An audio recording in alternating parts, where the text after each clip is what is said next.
다음 달 10월 16일이 기초단체장 재보궐선거입니다. 꼭 3주 남았습니다.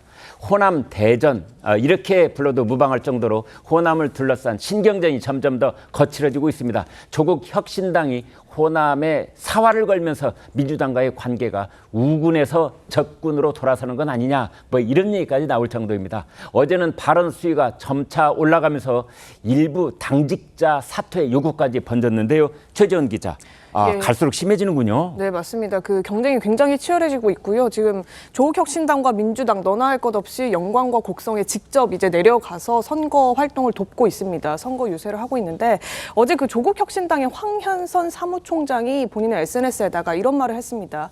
이제 호남의 기득권도 타파해야 된다 이런 취지로 그 호남의 국힘의 줄을 잘 서면 공천 이꼴, 그러니까 공천이 곧 당선이다 이런 공식을 후보와의 공약이 좋으면 당선이라는 공식으로 바꿔야 된다.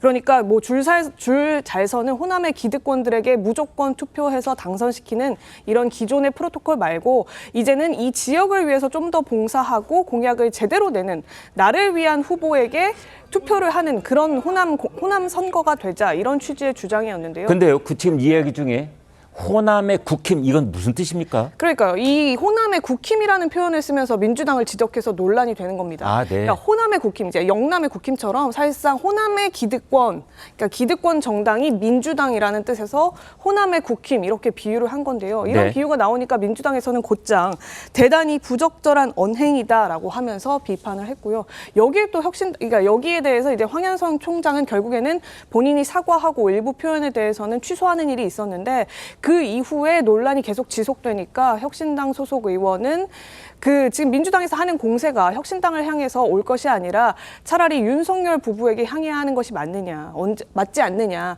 언제는 우당이라고 하더니 이제 와서 서로를 향해 총칼을 겨누고 있다. 이런 식의 반박을 다시 내놨습니다. 네.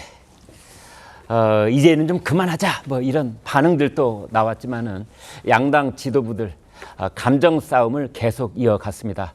조국 대표를 포함한 조국 혁신당 일부 의원들이 선거 때문에 지난 19일 김건희 여사 특검법 본회의 표결에 불참했었는데요. 민주당에서는 여기에 대한 사과 요구까지 내놨습니다. 들어보시겠습니다. 선거와 별도로 민주당이나 조국 혁신당이 이 중대한 국면에 국회도 버리고 가서 보궐선거만 하고 있는 것은 좀 국민들 보기에 맞지 않지 않겠습니까? 지역별 재정 자립도 확인해 보셨습니까? 영광은 11.72%, 곡성은 9.26%에 불과합니다. 민주당이 충분히 실력을 발휘하셨다면 이렇게까지 낮은 수치를 기록하지는 않았을 것입니다. 네, 양당이 지난 총선 때는 지민 비조, 그러니까 지역구는 민주당, 비례대표는 조국당 이런 말까지 만들어내면서 전략적 동반자로 지내왔는데 이젠 지민 비조는 잊어버리는 그런 분위기입니다. 민주당은 조국 혁신당을 향해서 쇠빙선 초심은 어디로 갔느냐 뭐 이렇게 지적을 하고 이제 야권의 단일 대오 이게 분열하는 것 아니냐 뭐 이런 말도 나오는데 김 대변인께요. 이거 어떤 배경 때문에 이렇게 갈라서는 겁니까? 일단 뭐 선거라는 것은 그 양 당이 국민으로부터 평가받는 그런 자리 아니겠습니까? 네. 그러다 보니까 평가를 좋게 받아야 될 것이고 그 평가 앞에서는 뭐 동지가 없다 뭐 이런 얘기인 거죠.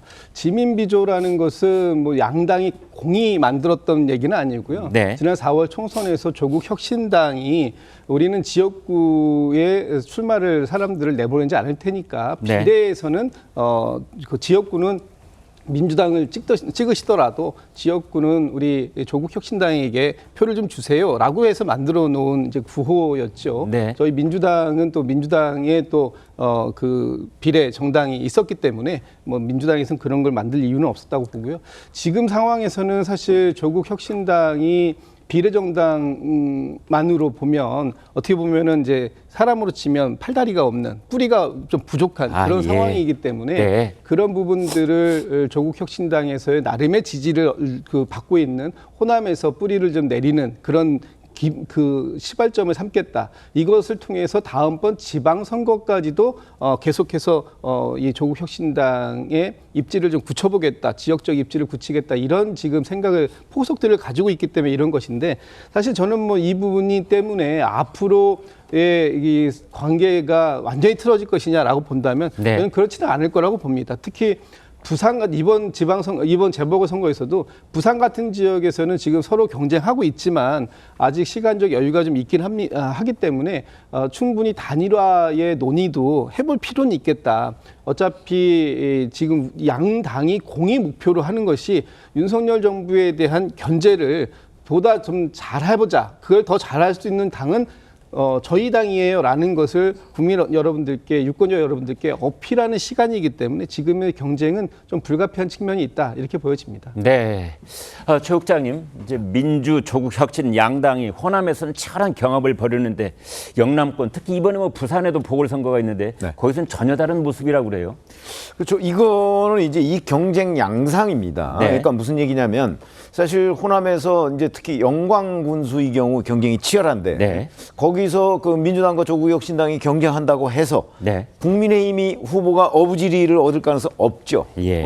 그러나 부산 금정구청장 같은 경우는 그 역대 그 선거 결과를 보면요. 네. 국민의힘 공천자가 당선되는 지역이거든요. 네. 주로. 네. 자, 이렇기 때문에 거기서는 그렇잖아도 국민의힘이 우세한 지역인데 네. 여기에 민주당과 조국혁신당이 그 서로 분열을 하면 네. 뭐 국민의힘은 떼어놓은 당상 아니냐 뭐 이런 이제 그 분석이 가능해요. 네. 그러다 보니까 이제 금정구청장에서는 그 서로 단일화를 하고 호남에서는 경쟁하자 이렇게 돼 있었던 건데 지금까지 금정구청장 단일화 협상을 민주당이 반대해 왔거든요. 네. 그런데 이번에 이제 아마 조금 이렇게 선거 양상이 진행되다 보니까 네. 이게 만만치가 않다. 그러니까 이제 단일화 협상에 나설 태세를 지금 보이고 있는 거죠. 네. 그러니까 이제 국민의힘한테 좋은 일이 발생하는 거는 양당 모두 그거는 그 우리도 원하는 바가 아니다. 여기까지는 공감대가 있는 것으로 보이는데 그럼 어느 지역에서 누가 그 당선자를 내야 되느냐 하는 부분에 좀 이견이 있는 거라고 보입니다.